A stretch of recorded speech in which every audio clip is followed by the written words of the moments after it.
Israel की ओर से भीषण हमले चल रहे हैं। शनिवार का दिन है। यही वो दिन था जिस दिन हमला किया गया था हमास के आतंकियों द्वारा।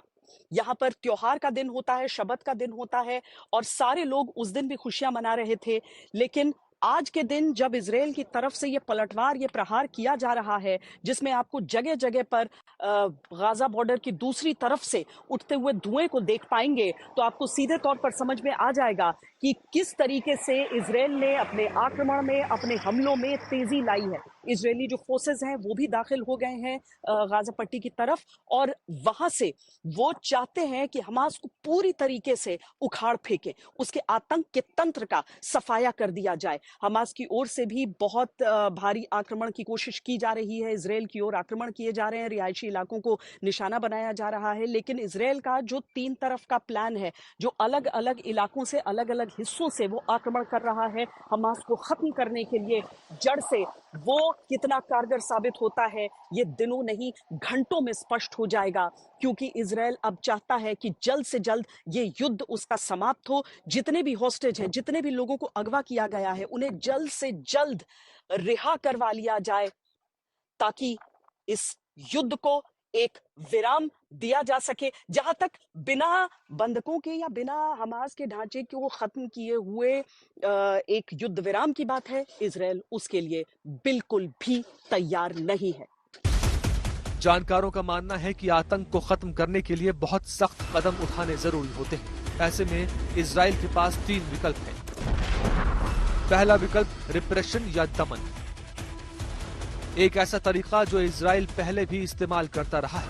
हमास और फिलिस्तीन दोनों पर दबाव बनाना, हमास पर ऐसा दबाव बनाना कि आइंदा वो आतंकी हमले न कर सके, और फिलिस्तीनियों के लिए हालात इतने मुश्किल करना कि वो खुद हमास के खिलाफ हो जाएं। मिसाल के तौर पर अभिव्यक्ति की आजादी खत्म करना, राजनीतिक कार्यकर्ताओं को गिरफ्तार करना, घरों को गिराना। दूसरा विकल्प है डीकैपिटेशन, यानी हमास के नेतृत्व को ढूंढकर खत्म करना। इसमें कुछ चुनौतियां हैं।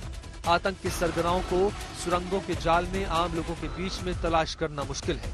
अगर वो मिल भी गए और उनको मार भी दिया गया तो दूसरे नए और ज्यादा खतरनाक सरगना तैयार होने का डर है। तीसरा विकल्प है हमास से बातचीत। हमास से बातचीत करना और बंधकों के बदले इजरायली जेलों में बंद फिलिस्तीनियों को रिहा करना। ये इससे पहले भी किया जा चुका है, लेकिन इतने भयानक कत्लेआम के बाद इजराइल बातचीत से इनकार कर चुका है। इजराइल की साइकी किस तरह से है? इजराइल की साइकी तो एक तरह से आप कहते हैं ना कि चूहे को आपने बिल्कुल कोने में डाल दिया है, तो ये फिर रिटर्न अटैक तो करता ही है ना। तो Israel is in A corner today, और वो अपनी सेल्फ रिस्पेक्ट के लिए, सेल्फ इज्जत के लिए मेरे ख्याल से तो कुछ भी करेगा। और अगर अंत में हालात यहाँ तक बिगड़ गई कि उसको सैक्रिफाइस करने पड़ेंगे अपने होस्टेजेस, तो लगता है मुझे शायद वो भी हो जाए।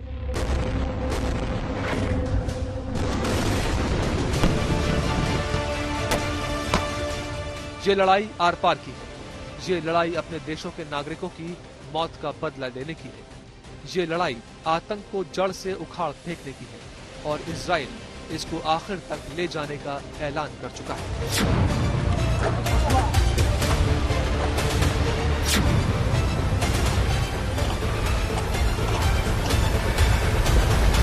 इजराइल के काम करने के तरीके को समझना है तो हमें 1976 की एक क्राइसिस के बारे में भी बात करनी होगी। जब वो होस्टेज क्राइसिस हुआ था, उन्हें उन लोगों को, उन इजरायलियों को छुड़ाने की जिम्मेदारी जिन लोगों पर थी, जिन सैनिकों पर थी, उनमें बेंजामिन नेतन्याहू के भाई भी शामिल थे।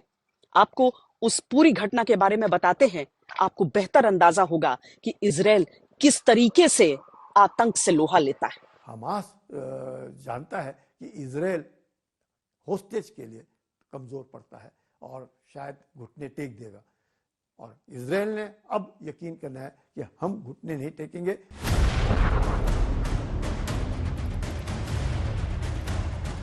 ब्लैक सितंबर नाम के एक फिलिस्तीनी मिलिटेंट ऑर्गेनाइजेशन ने 5 सितंबर 1972 को जर्मनी में म्यूनिख ओलंपिक में हिस्सा लेने पहुंची इजरायली टीम के खिलाड़ियों को बंधक बना लिया। सुबह 4 बजे आतंकी खिलाड़ियों के ड्रेस में उस जगह पहुंचे जहां इजरायली टीम रुकी हुई थी। इस हमले में 2 इजरायली खिलाड़ियों की मौके पर ही आतंकियों ने हत्या कर दी, जबकि 9 को बंधक बना लिया। इन बंधकों के बदले आतंकियों ने 234 फिलिस्तीनियों को छोड़ने और बंधकों को कायरो ले जाने के लिए एक हवाई जहाज की मांग रखी। इस बीच बंधकों को छुड़ाने की योजना भी बनाई जा रही थी। आतंकियों को खत्म करने की वेस्ट जर्मनी पुलिस की कोशिशें नाकाम हो गई। आतंकियों ने पुलिस को देखते ही सारे बंधकों को मौत के घाट उतार दिया। जवाबी कार्रवाई हुई तो आतंकी भी मारे गए। इसके बाद शुरू होता है इजराइल का बदला। इजराइल के तत्कालीन पीएम गोल्डा मेयर ने मोसाद की ओर से सुझाए गए एक ऑपरेशन को मंजूरी दी। ऑपरेशन को नाम दिया गया रैथ ऑफ गॉड। अगले 20 सालों में इस हमले में शामिल हर एक मास्टरमाइंड को खोज कर मोसाद ने मार डाला।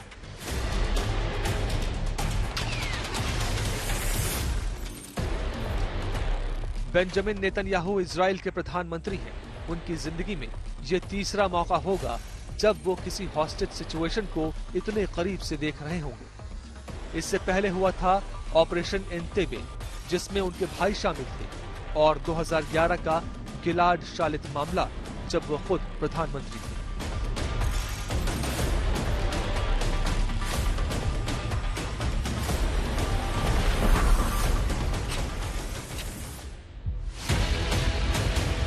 सत्ताईस जून 1976 को तेल अवीव हवाई अड्डे से एक प्लेन फ्रांस के लिए उड़ान भरता है। इस विमान में 248 यात्री सवार थे, जिसमें 100 इजरायली मूल के थे। इधर इजराइल में हंगामा मच जाता है। बंधकों को छुड़वाने को लेकर जनता का दबाव सरकार पर था। उस वक्त इजराइल के प्रधानमंत्री यित्चाक राबिन थे।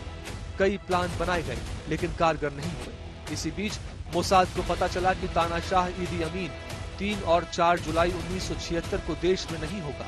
मोसाद ने तय किया कि ईदी अमीन के काफिले की नकल कर एयरपोर्ट तक पहुंचा जाएगा, ताकि बंधकों को वहां से निकाला जा सके।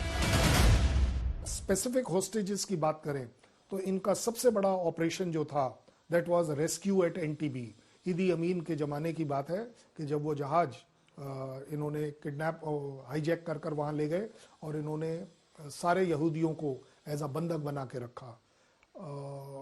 इजराइल में वो एक जुनून है, वो एक क्षमता है, वो एक जज्बा है कि हमें अपने लोग हर हालत में छुड़ाने हैं। और उसका उन्होंने बड़ा अच्छा प्रदर्शन किया कि उन्होंने रेड करी एनटीबी पे, जो हजारों किलोमीटर दूर था इजराइल से। वहां जाकर इन्होंने अपना प्लेन लैंड किया, कमांडोज उतरे और उन्होंने उन होस्टेजेस को छुड़ाकर जहाज में भरा और वो वापस ला पाए। सो इजराइल के अगर जज्बे की बात करें, वो अपने होस्टेजेस को छुड़ाने की कोई भी कदम ले सकता है।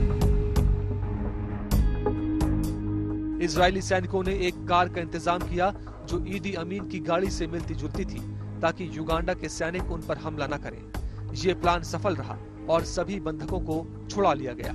सभी 7 आतंकी मारे गए। इस हमले में एकमात्र इजरायली सैनिक हताहत हुए थे, वो थे योनातन नेतन्याहू, जो बेंजामिन नेतन्याहू के भाई थे।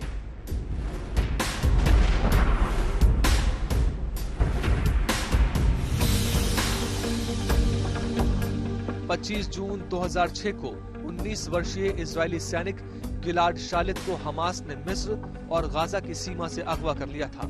शालित को सीमा पर बनी सुरंगों की मदद से हमास गाजा ले गया और 5 साल तक बंधक बनाए रखा। 2011 में इजराइल ने गिलाड शालित की रिहाई के बदले करीब 1000 से ज्यादा हमास के लोगों को छोड़ा था। हमास केवल आतंक नहीं फैलाता है, वो एक प्रोपेगेंडा युद्ध भी लड़ रहा है। सबने देखा कि किस तरह की बर्बरता उसने पहले ही दिन यहां पर 7 अक्टूबर को की थी, और उसके बाद से जिस तरीके से उन्हीं अगवा किए हुए लोगों को पट्टी बांधते, उनका इलाज करते हुए वीडियो वो जारी करता है, उसका सीधा मतलब है कि वो दुनिया से सहानुभूति की तलाश में नजर आ रहा है। इस समय हमास के पास होस्टेज सबसे बड़ा हथियार है। अगर होस्टेज निकल गए तो हमास के पास रह क्या गया? फिर जो 4-6 मिसाइल थे वो क्या कर लेगा? तो उनको इस तरह से आसानी से नहीं छोड़ेगा। दूसरा यह है कि उसके पास इस समय एक तरीके से सिर्फ होस्टेजेस बंदित नहीं है, उसके साथ बंदी हैं उनके वहाँ के जो लोकल पैलेस्टीनियन हैं, वो भी उनके संग वो भी उनकी एक तरह से होस्टेज सिचुएशन में ही है। उनको वहाँ से वो निकलना चाहते हैं, उनको निकलने नहीं दे रहे, उनको ह्यूमन शील्ड बना के रखा हुआ है, वहाँ रोड ब्लॉक्स लगा के रखे हुए हैं। तो इस समय बहुत सारी जो एंटिटीज़ हैं वो इसमें इन्वॉल्व हैं।